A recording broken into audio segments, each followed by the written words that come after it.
రామేశ్వరం ద్వాదశ జ్యోతిర్లింగాలలో 7వదిగా చెప్పబడుతుంది. ఇక్కడ అమ్మవారు పర్వతవర్ధినిగా, స్వామివారు రామనాథస్వామిగా కొలువే ఉన్నారు. ఇదే సీతాతీర్థం. సీత తనకు దాహంగా ఉందని చెప్పగా రాముడు తన బాణాన్ని సముద్రంలో వెయ్యగా ఆ ప్రదేశంలో బాణం పడి ఒక నీటి బావి ఏర్పడింది. సముద్రంలో ఉన్న నీరుకు, బావిలో ఉన్న నీరుకు ఖచ్చితంగా తేడా ఉంది.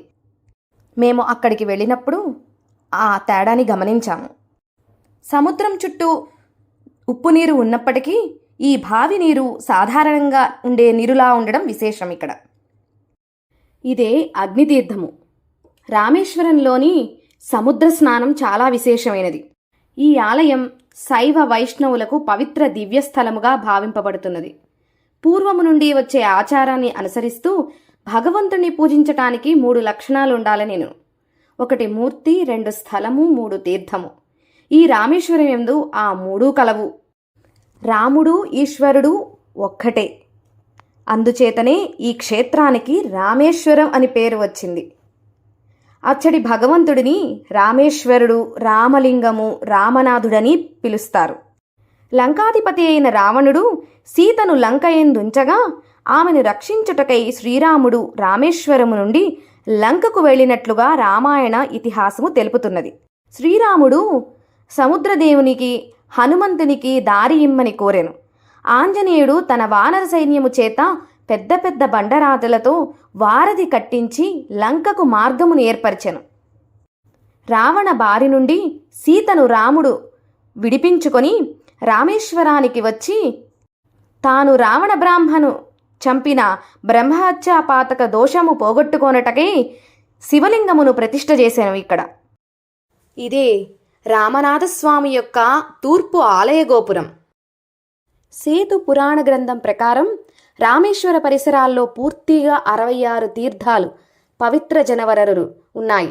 వాటిలో 22 తీర్థాలు రామనాథస్వామి ఆలయ ప్రాంగణంలో ఉన్నాయి. దేవాలయమునకు 100 మీటర్ల దూరములో సముద్రమున్నది. గుడి ముఖద్వారము సముద్రమును చూచుచున్నది.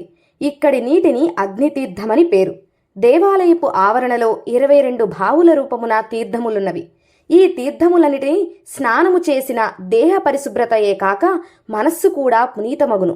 ఈ తీర్థములు పవిత్రమైనవే కాక ఔషధీ గుణములు కలవి. 22 బావులకు 22 తీర్థాలని పేరు.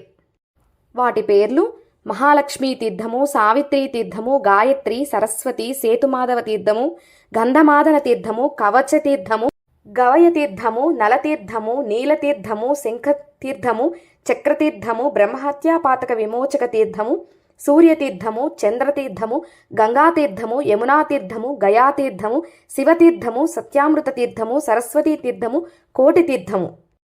ఈ బావులను శ్రీరాముడు తన బాణంతో నిర్మించాడని ప్రతీతి.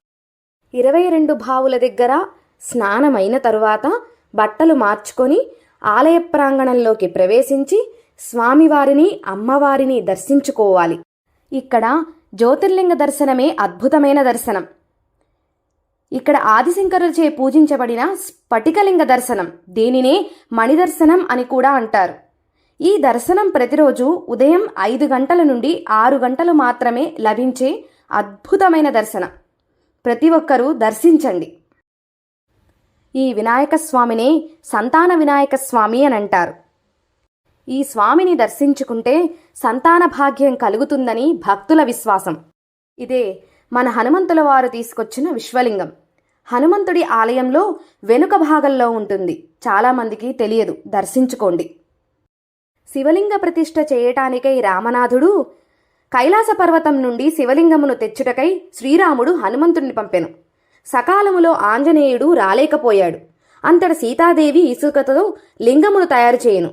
ఆమె పవిత్ర హస్త స్పర్శచే లింగము గట్టిబడి నిలిచెను. ప్రతిష్ఠ జరిగిన తర్వాత హడావుడిగా వాయుపుత్రుడు లింగముతో వచ్చెను. అందుకు ముందుగానే ఒక లింగము ప్రతిష్ఠించబడి ఉండుట చూచి కోపోద్రిక్తమానుడైన తన తోకతో లింగమును పెకిలింపజూచెను. కాని విఫలుడాయెను. వెంటనే శ్రీరాముడు హనుమంతుడిని బుజ్జగించి సీతాదేవి సృష్టించిన లింగము ప్రక్కనే హనుమంతుడి లింగమును ప్రతిష్ఠించి, హనుమా, నీ లింగమునికే మొదట పూజ పునస్కారములు జరిపి తరువాత రామనాథలింగమును పూజించుదురు అనెను. హనుమంతుడు లింగమును విశ్వలింగమనియు సీతలింగమును రామలింగమనియు పిలుతురు. విశ్వలింగ దర్శనము పక్క గుడి పతాంజలి మహర్షి సమాధి ఉంది. ఆయన కొన్ని సంవత్సరాల పాటు అక్కడ తపస్సు చేశారట. ఈ ఆలయం లోపల భాగాన వెనక భాగాన నాగప్రతిష్ఠలు చాలామంది చేశారు సంతానం కోసమని. గత 4 సంవత్సరాల నుంచి ప్రతిష్ఠలు చేయటం లేదు, ఆపేశారు. గంధమాదన పర్వతం. ఇక్కడ శ్రీరాముని పాదములు ఆ గుడియందు ఉంటాయి. హనుమంతుల వారు సీతను వెతుకుటకై లంకను పయనమయ్యను సముద్రముపై దూకి. రావణుడి తమ్ముడు విభీషణుడు రాముడిని మరియు అతని వానర సైన్యాన్ని ఆశ్రయం కోరిన ప్రదేశంగా ఈ ఆలయం నమ్ముతారు. సీతను అపహరించిన తరువాత విభీషణుడు రావణునికి ఆమెను రాముని వద్దకు తిరిగి ఇవ్వమని సలహా ఇచ్చాడు. అయినప్పటికీ రావణుడు సలహా వినలేదు. ఇది విభీషణుడు లంక నుండి పారిపోయి రాముడి సైన్యంలో చేరటానికి దారితీసింది. విభీషణుడు రాముడికి లొంగిపోయినప్పుడు వానర సైన్యం విభీషణుడిని గూఢాచారిగా అని నమ్మి అంగీకరించవద్దని రాముణ్ణి కోరింది. అయితే తనకు లొంగిపోయిన వారిని రక్షించడం తన కర్తవ్యమని పేర్కొంటూ హనుమంతుడి ఒత్తిడితో రాముడు విభీషణుడిని అంగీకరించాడు. రావణ సంహారం తరువాత రాముడు ఈ ప్రదేశంలో విభీషణుడికి పట్టాభిషేకం లంకకి రాజుగా నిర్వహించాడని కూడా చెబుతారు. మరి ఒక అద్భుతమైన ప్రదేశం రామసేతు, ఫ్లోటింగ్ స్టోన్, నీటిలో తేలియాడే రాయి. రామసేతులో తేలియాడే రాయి ఉందని దీనిని రామసేతు రాయి అని కూడా అంటారు. పురాణాల ప్రకారం ఈ రాయిని శ్రీరాముడి సైన్యం వంతెనను నిర్మించటానికి ఉపయోగించింది మరియు ఇది నీటిపై తేలియాడే అంత తేలికగా ఉంటుందని చెబుతారు. మేము ఈ రాయిని దర్శించినప్పుడు స్పర్శించటం కూడా జరిగింది. 15 కిలోల రాయి నీటిలో వేస్తే తేలుతోంది. ఇదే కదా రామలీల అంటే.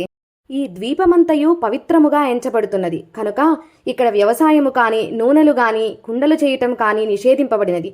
దీనికి కారణము శ్రీరాముడు నడయాడిన ప్రదేశము కనుక. ఇక్కడ ఎంతోమంది సముద్రము దగ్గర శివలింగములు తయారు చేశారు. ధనుష్కోటి దేశంలోనే చిట్టచివరి గ్రామం ఇది. ఇండియా శ్రీలంకను కలిపే రామసేతు లేదా ఆడమ్స్ బ్రిడ్జ్ ఈ గ్రామంలోనే ఉంది. 1964లో ఏర్పడిన తుఫాను రామేశ్వరం వద్ద తీరం దాటింది. దీంతో 23 అడుగుల ఎత్తున ఎగసిన ఉప్పెన ధనుష్కోటిని ముంచెత్తింది. ఫలితంగా ఆ గ్రామంలో నివసిస్తున్న చాలామంది చనిపోయారు. గ్రామమే కొట్టుకుపోయింది.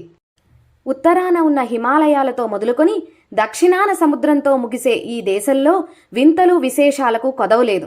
ముఖ్యంగా దక్షిణ భారతదేశంలో 2 సముద్రాల మధ్య నిర్మానుష్యంగా కనిపించే ఈ గ్రామం గురించి తెలిస్తే ఆశ్చర్యమే కాదు, అయ్యో పాపం అని కూడా బాధపడతాం. ఎందుకంటే ఇండియాలోని చిట్ట చివరి గ్రామమైన ఈ ప్రాంత చరిత్ర విషాదంతో ముగిసింది కాబట్టి. ఈ ప్రాంతానికి 18 మైళ్ళ దూరంలోనే శ్రీలంకలోని తలైమన్నార్ పోర్టు ఉండేది. అక్కడికి చేరుకోవడం కోసం చెన్నై నుంచి పంబన్దీవి వరకు రైల్లో ప్రయాణించి అక్కడ నుండి ఓడల్లో శ్రీలంకకు చేరుకునేవారు.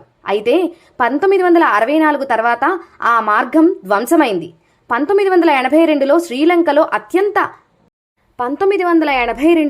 శ్రీలంకలో అంతర్యుద్ధం వల్ల ఓడల రవాణా సేవలు కూడా నిలిచిపోయాయి. ఇప్పటికీ అక్కడ రైల్వే స్టేషన్ గోడలు, చర్చి తదితర శిథిల భవనాలు కనిపిస్తూనే ఉంటాయి. రామేశ్వరం వెళ్ళినప్పుడు తప్పకుండా ఈ చిట్ట చివరి గ్రామాన్ని సందర్శించండి. పంచముఖ హనుమాన్.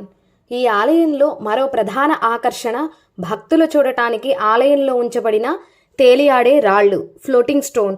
ఇక్కడ చాలా ఉన్నాయి ఈ రాళ్ళు. వాటి గురించి ప్రత్యేకించి అక్కడ మనకి ఎక్స్ప్లెయిన్ చేస్తారు అక్కడ వాళ్ళు. ఈ దేవాలయం అతి పవిత్రమైన హిందువుల చార్ధామ్ యాత్రలలో ఒకటి.